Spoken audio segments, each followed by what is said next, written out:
Welcome to JobTalk Vermont, the show where we connect you with real employers, real opportunities, and the tools to take your next step. I'm your host, Paul Ferraro, Vermont's OneStop operator, and today we're focusing on one of the most powerful career pathways in our state, registered apprenticeships. Registered apprenticeships give Vermonters the chance to earn a paycheck while building real skills, gaining hands-on experience, and stepping into high-quality careers that are in demand across our communities. Whether you're just starting out, changing fields, or looking for a structured way to grow, apprenticeships offer a clear, supportive path forward. To help us break it all down, we're joined today by Cindy Robillard from the Vermont Department of Labor. Cindy will walk us through how apprenticeships work, how to find a program that fits your goals, and the benefits these opportunities bring to both job seekers and employers. This is JobTalk Vermont. Let's get to work. Vermont's OneStop system is a statewide network of career centers that offer free support with job listings, training programs, resume help, career counseling, and more. We connect you to resources and partner organizations and provide individualized support for Vermonters who are entering or re-entering the workforce, or looking for training and apprenticeships, or need career guidance. We are a network of community organizations working together to support Vermonters with individualized services. Our partners include state agencies, community action organizations, local and national organizations. It's time to meet the employer. Joining us today is Cindy Robillard, the Workforce Development Assistant Director for the Vermont Department of Labor. Cindy plays a key role in strengthening Vermont's talent pipeline, and today she's here to walk us through one of the most powerful career pathways in our state, registered apprenticeships. We'll talk about what registered apprenticeships are, how Vermonters can find a program that fits their goals, and what the process looks like from application to completion.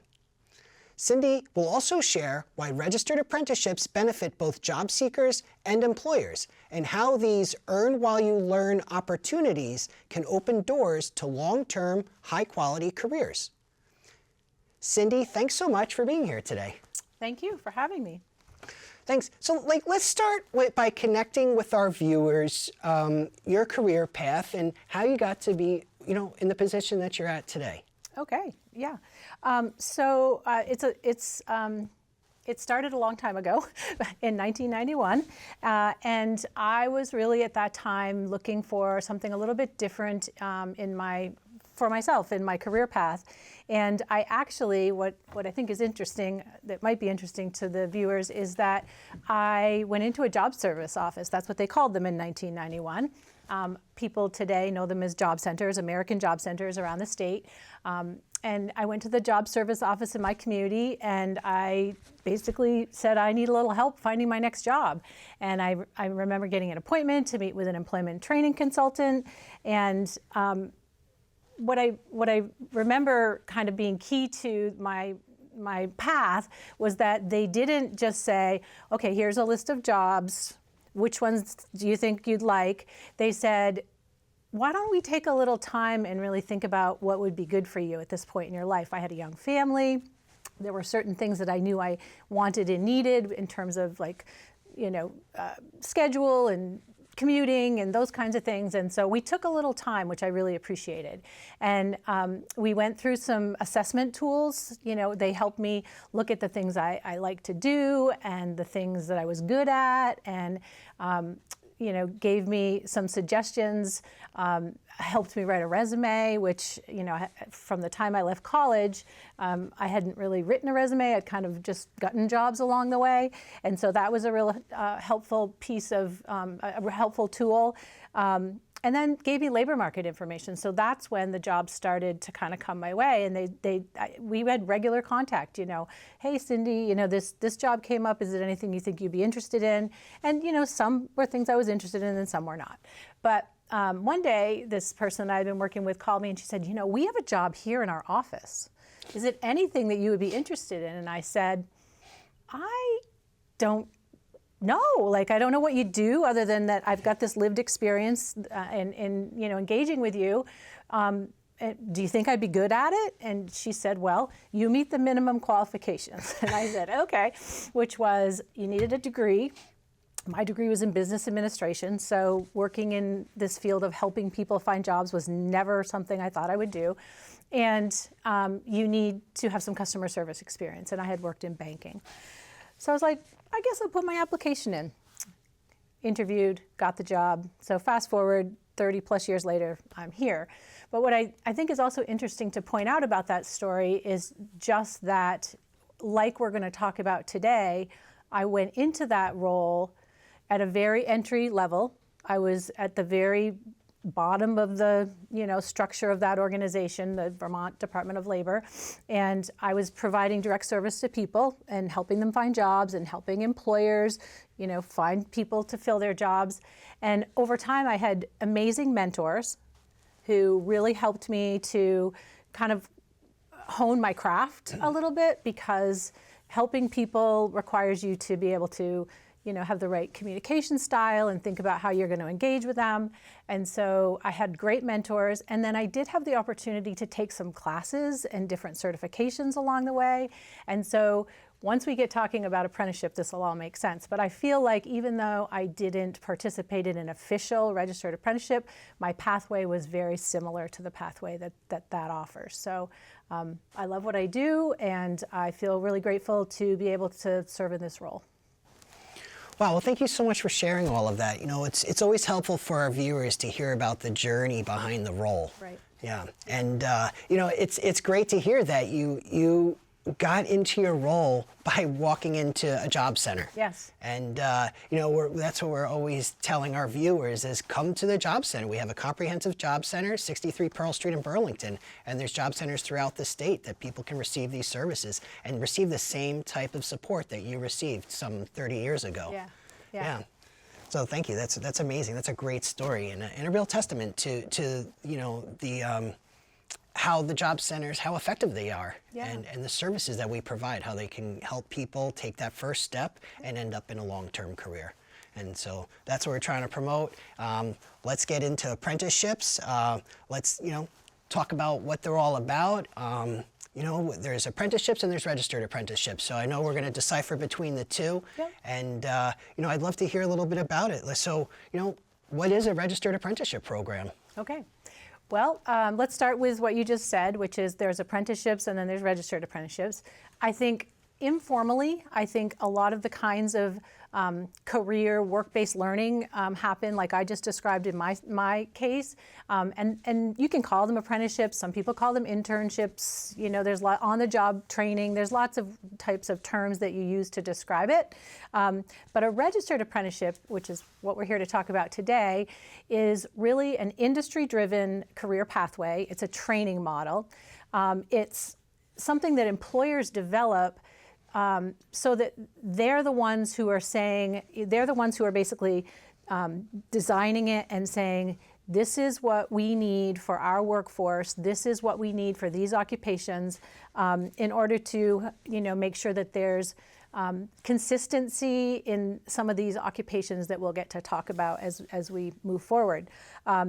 It offers individuals the opportunity, as you mentioned in the intro, to be earning while they're learning, which is, who doesn't want that?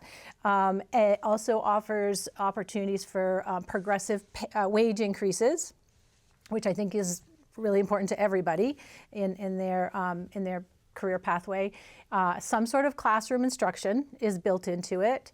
And when you're done and you complete the registered apprenticeship program, you earn a portable, nationally recognized credential.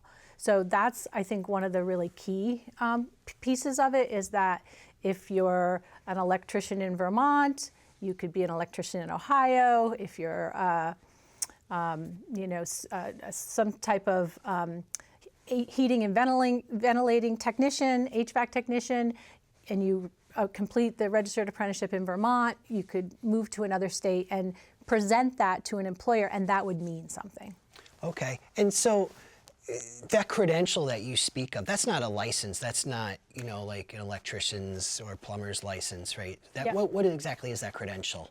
So the credential is an apprenticeship completion. Okay. But what you're describing are the fact that many apprenticeships, registered apprenticeships, do lead to licensed occupations. Not all, but many. Right. And so in the example that you just provided, an electrician will complete their apprenticeship, and then with that completion certificate, they are able to then sit for the licensing exam in Vermont with the state licensing board. Okay. All right. Well, as much as we want to keep our workforce here in Vermont, it is, nice to know that the earned credential, is valid across the state, the nation. Absolutely. Yeah. One thing I didn't mention too, I just wanted to just add, is that from the employer's point of view, it's an opportunity for the employer to really grow their own workforce. Mm-hmm. So they design the training. They know about it because many of the people who are mentors in a registered apprenticeship probably went through the apprenticeship program themselves, maybe. And so they can recruit, they can train, and they can retain their workforce, which is really powerful. Yeah, I just want to touch on the number of industries that have apprenticeships. If we could look at that slide again, it's not what most people, I think of apprenticeships as the typical blue-collar trades, right? Electrician, plumber, carpentry kind of thing, right? We have a diverse range of industries up here that covers healthcare, cybersecurity, education, engineering. So there's opportunities for everyone with all different interests and skill sets. That's really true, and I think being here today and to be able to share that is also really important. The legacy kind of traditional programs are the trades, but at the federal level, there's a lot of interest in expanding apprenticeship into other industries, and at the state level, we've done some really, really great work in some of those industries that you just highlighted. So, one of the things that we're especially proud of is a recently registered teacher apprenticeship program, which really just allows for people who work in school systems to earn credit for the work that they've done in that school system and take the instruction that they need to take, but they're able to move through a pathway a little bit quicker. Some other ones, we've just registered a surgical tech program, which is one of those allied health technician roles, and you don't need a formal education necessarily, but if you've always been interested in healthcare, it might be a really great way to start. Oh, that's great to share. So what are the required components of a registered apprenticeship program? Okay. So as I mentioned, it's always industry-led. So it's designed by employers or sponsors, and we'll get into those roles in a few minutes. It's got to be a paid job. So it's something where people are earning, they're working, they're being mentored. It includes mentoring. So I just want to touch on that. The registered apprenticeship, one of the components is that the apprentice does get paid. Correct. Okay, Correct. so earn while you learn is earn while you learn. Required components of a registered. Absolutely. Well, that's great to hear. I mean, it's you've got to have a huge support network in order to take time off for a year or two or more to do an apprenticeship if you're not getting paid. So sure. It's almost not possible. Yes, it probably would be very difficult to do that. So all right, so let's talk more about the components. So the components are, it's industry-led. In other words, the employers, the sponsors design what's needed. They tell us, and we'll talk about the Department of Labor's role in a few minutes, but they tell us what's needed. What do we think needs to be, what competencies need to be attained during this period of time? It's paid, so there are wages and there are wage growth is really expected. The supplemental education piece is really that we want apprentices to, be in a classroom. Sometimes it's online. It can be in a lot of different ways. Sometimes it's even at the employer's worksite, but we want them to be learning some of the code or the systems or the kind of important pieces of the role, and then be able to apply it while they're working. So there is some sort of supplemental education. Registered apprenticeship programs are really diverse. One of our roles at the Department of Labor is to make sure that, there's non-discrimination, anti-harassment, all the things you expect in every workplace. Safety is a very important component of registered apprenticeship. Sponsors and employers understand that. They know that they have to protect their workers. And again, the credential attainment is the other key piece. That's incredibly helpful. Those components really show how intentional these programs are. Yes. And how the Department of Labor, it sounds like you work to really ensure that they're fair and balanced and accessible to people. Yes. Yeah, so let's get into more detail about the role that the Department of Labor plays regarding registered apprenticeship programs. Sure. So the Vermont Department of Labor is the designated state apprenticeship agency. And what's a little bit interesting about that is registered apprenticeship is a national program overseen by the Federal Office of Apprenticeship. And some states have federal employees that manage their registered apprenticeship program, and so their Office of Apprenticeship states. That's who kind of does the work that like we do here in Vermont. Vermont and about 27 other states have moved through a process to become our own state apprenticeship agency.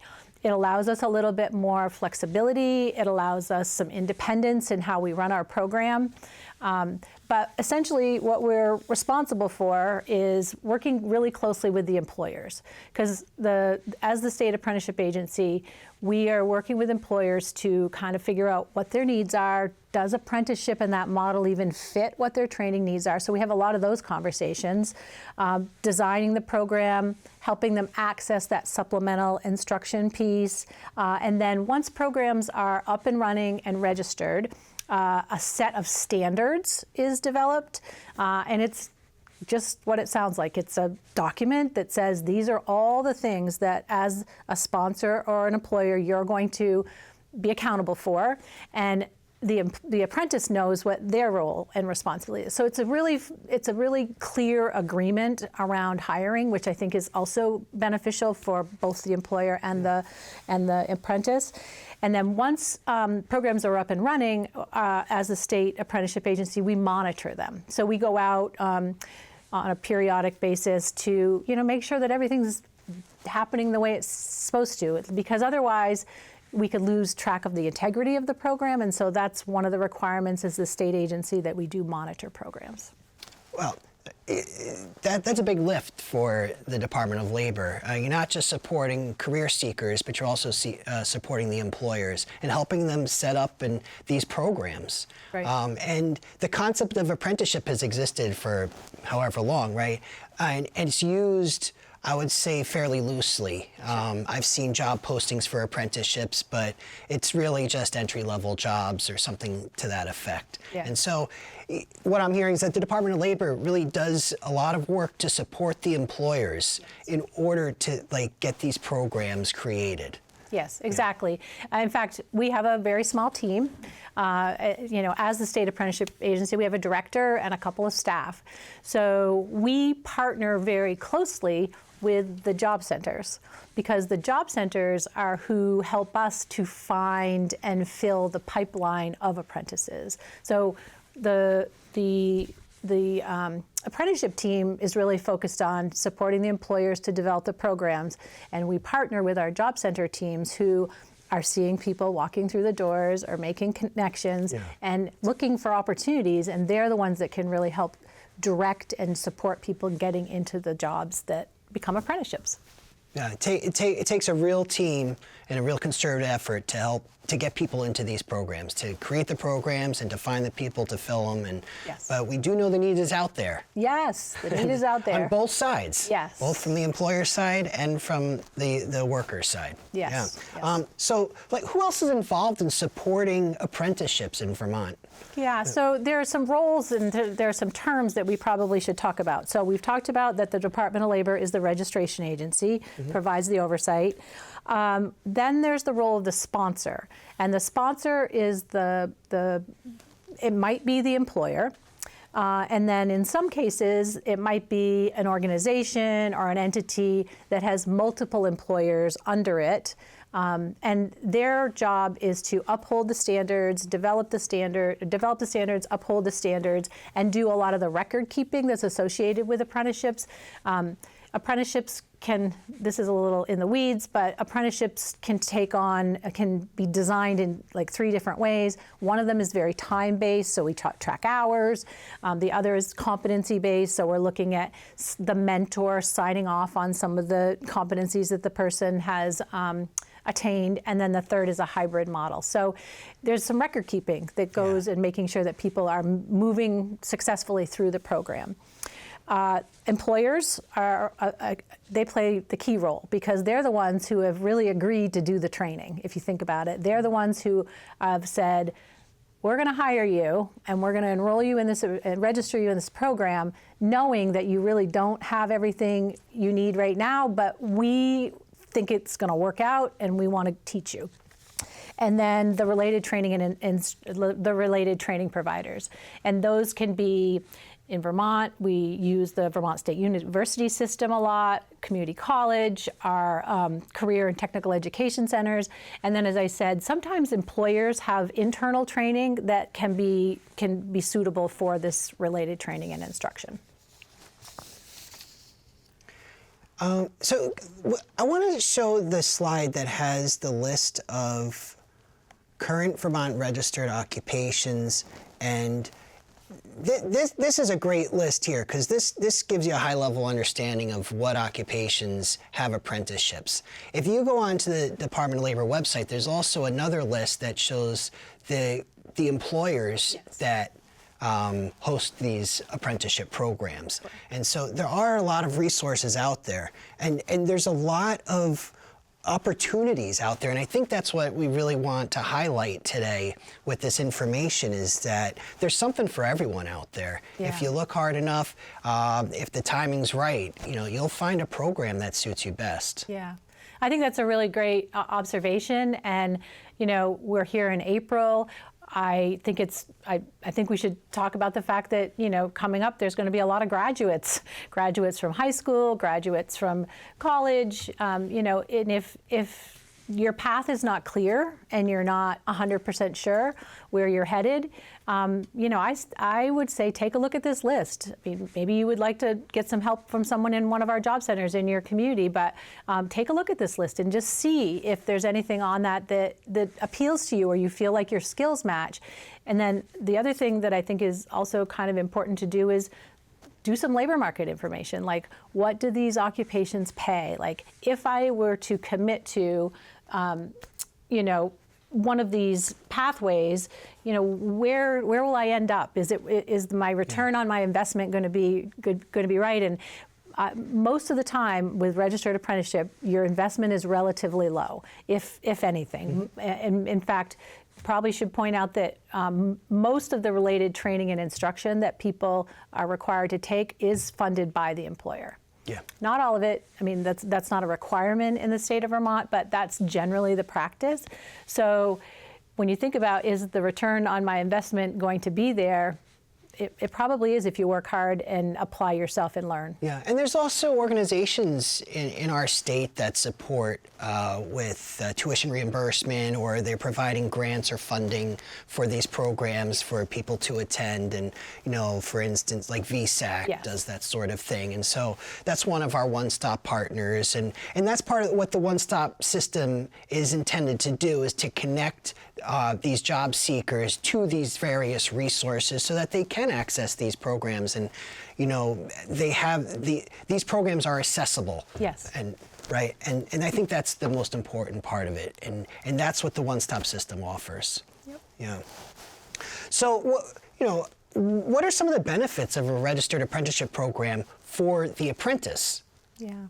Well, I think one benefit, and I can give a great example of someone that I know personally, but you are earning while you're learning. So instead of 4 years' time, you don't come out with any debt. Like, not that a college education is not valuable and important and the exact thing that some people need, but it isn't. This creates an opportunity to do learning and do career development a different way. So I think you're going to increase your skills. You're going to potentially have the opportunity to earn really competitive wages that progress. So when I talked about that standards, that actual document that standards that are called our standards, apprenticeship standards for each program, that says you're going to start at X number of dollars an hour, and each year you're going to get an increase, and at the end, this is where we will expect you to be at a minimum. So that's cool, like to be able to see your path and be able to know, where you're headed. I think a lot of people would, be very reassured knowing that they had that information. Job security, I think that people who are learning and engaged are motivated to go to work. And then I think, that national credential is something that's important to point out as well, because as you said, we would love every apprentice to do their program and work here and contribute to the Vermont economy. But if that's not what's going to happen for you, you've got something that you can take somewhere and be able to walk in and apply at an organization or a company and have it be valued. Yeah, and those are powerful benefits, and the earn while you learn is a real game changer. It is. Yeah. So let's flip the lens and talk about what employers gain from offering these programs. Right. Well, I think I'll start with a stat that apprenticeship.gov is the national apprenticeship website that I think you're going to reference as we move forward. And it's a huge source of a lot of great information about apprenticeship. But as a national stat, we have a retention rate. There's a retention rate for apprentices of 91%.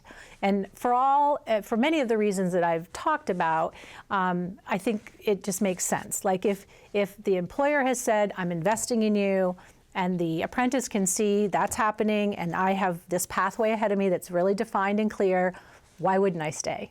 So, and we know that that's a huge cost. Turnover costs employers a lot of money. So if we can achieve this retention rate, that's powerful. Employers are building culture when they hire and they enroll someone in an apprenticeship program. They're showing their confidence in an individual that they are going to be successful and learn. So I think those things are important. And they are customizing how they're learning. So, I think most employers would say, even if an applicant came to me, there are probably some things that I'm going to want to teach them about how I do things and how our company operates, and you eliminate some of that when you enroll an apprentice, register an apprentice, because you hire them, you train them, and basically they are going to perform the way you expect them to because you're teaching them. So I think that those are the kinds of things. One other thing that I would add, and I could share a quick story about, is that when you post a job opening and it says apprentice at the end, the people looking at it understand that to mean something. They understand it to mean that I might not have to know everything about this, and there may be a pathway for me to learn it. And we have some colleagues that we work closely with in the state of Maine, and we were talking one day about the role of mental health technicians. And hard to fill job, lots of turnover, pretty entry level, and they developed a registered apprenticeship program in Maine with some partners around that role. And as they were struggling, like they were getting, 20 applications for, openings that they had, and they were just not seeing what they were looking for. And they got the program up and running. They posted mental health technician apprentice, and they had over 200 applications. So it just means something to people as job applicants. So I think that's also important. Yeah, and from my own experience in job searching, when you look at job postings and they show like the minimum requirements, some of them, even for like entry-level jobs, they seem a bit much. Yeah. And they seem very like hard, you know, like there's high barriers to entry for some of these entry-level jobs. And I think when you use the word apprentice or apprenticeship on a job posting, like you said, it's letting people know that you don't have to know everything. That's right. We are willing to train. Yeah. And I think that's key.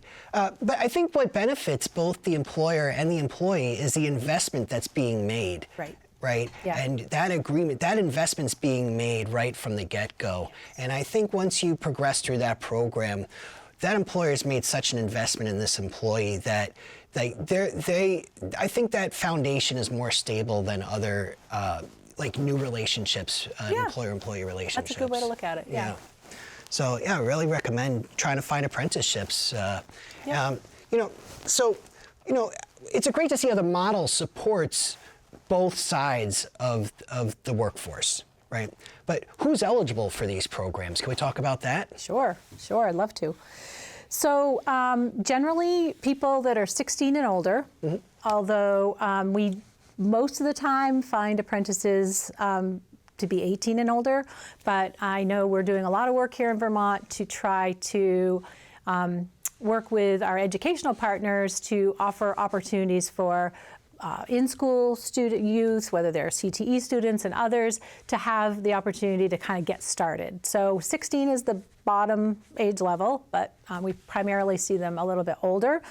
You can be new. You could take a look at that list and say, you know, I think I want to work in something. You could just, you know, like be really new to not only the occupation, but the industry. So new people, young people. And then the one thing that I think is worth mentioning is we see a lot of career changers. And one of the reasons why I think it works for career changers is, again, the pathway is pretty defined. So unlike taking a chance and making a career change where you're really taking a risk, with a registered apprenticeship, you are taking a risk, but you also can see what's ahead of you, and it creates some stability for you. So you have to be eligible and have work authorization, and then some occupations, some apprenticeship programs have some specific entry requirements or specifications. So things like, you know, a driver's license, aptitude testing, this is again designed by the employer. So they're the ones who are going to say what it is that you need to have at the minimum specifications. And so, but I guess the takeaway I would want people to take away is that it's really something that could serve anybody. If it's a pathway model you want to explore, I would encourage that folks do that. Oh, that's good to hear. That's really encouraging. I mean, so many Vermonters can step into these opportunities. Yeah. Well, let's walk through how someone new becomes an apprentice and help people understand what it takes to get into one of these programs. Yeah. So I would say that the first thing you need to do is put yourself in the mode of being a job seeker, because an apprenticeship is a job. And so you need to think about how are you going to get your network activated to be able to secure employment. What are the resources? I can't, again, say enough about our job center network. They're in communities all around the state, and the staff there are able to, if accessing a big long list of employers on our website that have apprenticeship sponsors seems overwhelming, the staff in these job centers can help you kind of narrow it down and really think about, who is actually engaged in active hiring.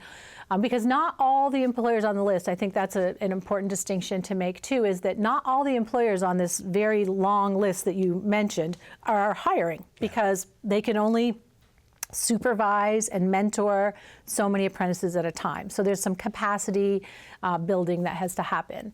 And we have employers that are really small. They're 2 or 3 employees, and they may not have the capability or the capacity to take on new apprentices. And then we have bigger programs. And so I think that starting with a job seeker mindset is really what you need to do. I think I... Yeah, I like to highlight that. The mindset, I think, is really key, right?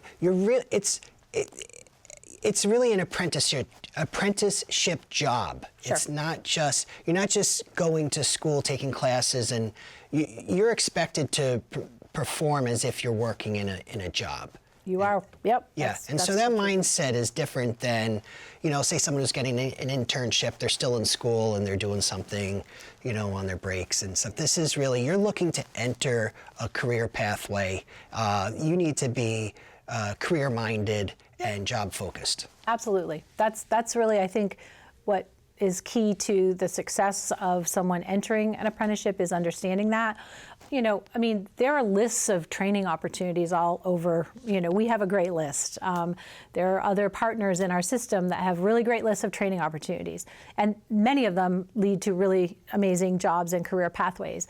But they aren't all tied to this earn and learn model. And so the job part of it is just, I can't emphasize it enough. Yeah, talking more about earn while you learn, and, I think that's really important and supportive of job seekers in that, the state's supporting this kind of model. Right. They're not expecting people to work for free. Sure. I also think something that's really beneficial to the job seekers has been just posting salaries and wages in job postings. Yes. I think that's been a huge step, and that's something new. That's just a couple years old. Right. Right. Yeah. So transparency is really important. Yeah, I think that helps establish better relationships right from the beginning. Yeah, and I think that leads to longer term, tenure at companies and stronger relationships. I agree. Yeah. So, what's the process for an employer who might want to start a program? So again, that's about connecting with our apprenticeship team, and we have an email address, labor.apprenticeship@vermont.gov, and what that team is really trained and skilled at doing is helping the company really start by figuring out if apprenticeship is the model that works. Because it doesn't always work. We actually have conversations with companies and we talk, they call us and say, I want a registered apprenticeship. And through a series of questions and assessment of what their needs are, we find out that it's just not the fit. It's not the fit, and that's okay. That's okay. It doesn't necessarily have to work for everybody. The other thing I'll mention is we work very closely. We have some industry intermediary partners. One that I can mention is the Vermont Manufacturing Extension Center. We have a partnership with them. We are not experts at the Department of Labor in any one industry, and we know that manufacturing is a really important economic driver in the state of Vermont, and so we have invested in having an industry expert be able to have some of these early conversations with companies to say, is this the model you're looking for? Do you have the right kind of infrastructure? In other words, do you have mentors and people who can teach these apprentices along the way? What kind of related instruction might they take to be able to support this model? And so our team is accessible, and you're going to share their contact information, and then we might refer interested apprenticeship sponsors or employers to a partner to help them sort it out as well. Yeah, if you have workforce development needs, you're an employee, or you're a job seeker or an employer, the OneStop system can help you. You need to reach out. That's right. You need to take the first step. Contact us at the Job Center, and we'll work with both sides. Yep. Yeah. So thanks. This clarity makes it easier for employers to picture themselves getting involved. I think that's really helpful, and I think more people need to know that support for employers exists in the state. Yes. Yeah, we're not just helping people, helping the job seekers, and I think that's an important note. So I've heard about, a pre-apprenticeship program, and I just want to touch on that a little bit because I know we have a few really great programs that exist out there. They're not really registered apprenticeships. They're not internships. They're not full-time jobs. What are they really? Can we just talk a little bit about that so people are clear when they see them posted? Yeah. Well, if you think about it, sometimes people need to have have an opportunity to explore, to gain some foundational skills, even to be a good candidate for an apprenticeship. And that's really the role of what a pre-apprenticeship is. And we in Vermont have just developed like a certification process where we're reviewing different programs, and we're looking at the different components and the activities that are included in this pre-apprenticeship program, and we're saying, yes, this is a pre-apprenticeship program that could lead to one of our registered apprenticeship programs. And often pre-apprenticeship programs include like early introductory safety skills in the trades. People often take OSHA, their safety training. It helps to build some confidence, especially for someone that's trying something new that they didn't necessarily think that they were going to get into. It gives you a chance to explore a little bit. Sometimes you might do a pre-apprenticeship program and say, not for me. Like, I don't think this is the direction I want to go in. That's fine. We would like to know early. That's fine. You know, we can always redirect. And then they often include some hands-on experience too. So they're like an apprenticeship, a registered apprenticeship program, but they're intended to be that pathway to get someone into a registered apprenticeship. Well, that's a great explanation. You know, pre-apprenticeships really help people build their confidence, get a better understanding of something, get some exposure, and I think that helps them make a stronger decision to move forward in a certain career path. And I think that eventually, right, like we talked about, establishing a solid foundation with your employer, right, I think that really helps with that too. And it helps the employer. You know, if you're an applicant for an apprenticeship position and you come to them and say, hey, I just completed this program and we have vetted it, and the Department of Labor have said, this is a high quality pre-apprenticeship. You should give a real solid look to people coming to you who have completed one of these programs. I think that's, you know, from the employer's point of view, that helps them too. It kind of helps with the selection process, I guess, if you will. And there was one other thing I wanted to say. Oh, sometimes pre-apprenticeship programs can provide some advanced standing. So either the hours that you work or are on a work site or exploring might count toward hours in your registered apprenticeship, or maybe some of the instruction that you have learned or been a part of during your pre-apprenticeship, you might get credit for that when it comes to the apprenticeship. So there's a very clear tie between the pre-apprenticeship and the apprenticeship program. Well, it really shows how pre-apprenticeships can open the door for more people. Yes. Yeah, we need to keep supporting those programs, yes. for sure. Yes, and growing them. That's a goal for us. Growing them. Yeah, we would like more. And so we're always looking for that pathway development opportunity. That's great. Well, let's wrap up with some advice for our job seekers. If you could share with us a little word of advice to help people with their job search. Yeah, I guess I'll just say, take the first step. Yeah. Like, it's the hardest one, and you know, it's easy to kind of feel like you're on the sidelines or feel like you're stuck. But if you take the first step, you're halfway there. And again, use the supports and resources that are out there. I'm an example.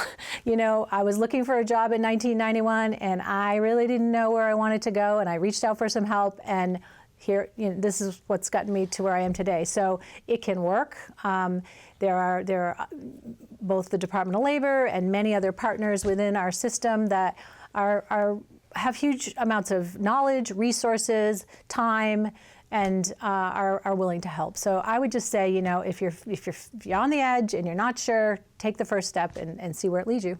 Yeah, that's great advice. Thanks for sharing that. And yeah, I encourage people to contact us at the Job Center. And let's put that slide up. I want to talk about how interested people can learn more about registered apprenticeships. Yeah, I think I'll break it down a little bit. If you start at the top there, the websites, the Department of Labor website, the Workforce Development / Apprenticeship. If I am a job seeker, that's a great place for me to start. And then also, as I mentioned, the federal government maintains apprenticeship.gov, which is a national database, and there are some great opportunities on that website. And then you can always, I think more for the employers, I think this labor.apprenticeship at vermont.gov email is a really great place to start, and our phone number is there as well. Yeah. Stop by one of the OneStop centers. Yes. And just talk to us. Yep. And that's really what, we need to make that connection, and that's really the first step we encourage people to make. Yeah. So, well, Yes. Cindy, thank you for joining us today. I really appreciate you sharing about, your career path, and also giving us a clearer look of registered apprenticeships in Vermont and how they can support Vermonters, both job seekers and employers alike. And so we really appreciate all the information you shared with us today, and we wish you the best of luck in supporting these programs and getting more people involved. Great. Well, thanks for having me. It was fun. Thanks. Have a great day. Registered apprenticeships, like the ones we explored today, offer so much more than a pathway into a job. They build skills, confidence, and long-term career momentum. These earn while you learn opportunities open doors across Vermont and give people a real chance to grow into high-quality, in-demand roles. If today's conversation sparked your interest or helped you picture yourself in an apprenticeship program, your local OneStop Center is ready to support you. Whether you're exploring training options or preparing to apply or figuring out your next step, we're here to help you move forward with clarity and confidence. Visit us at our comprehensive job center at 63 Pearl Street in Burlington, or find a OneStop location near you. And remember, VermontJobLink.com is your place to create a profile, explore verified job openings, and connect with apprenticeship opportunities statewide. Be sure to check out part 2 of this episode, where we'll take a closer look at various registered apprenticeships. We'll learn how to find apprenticeships and highlight one-stop events across Vermont. Thank you for spending time with us today. This is JobTalk Vermont. I'm Paul Ferraro, and I'll see you on your way to work.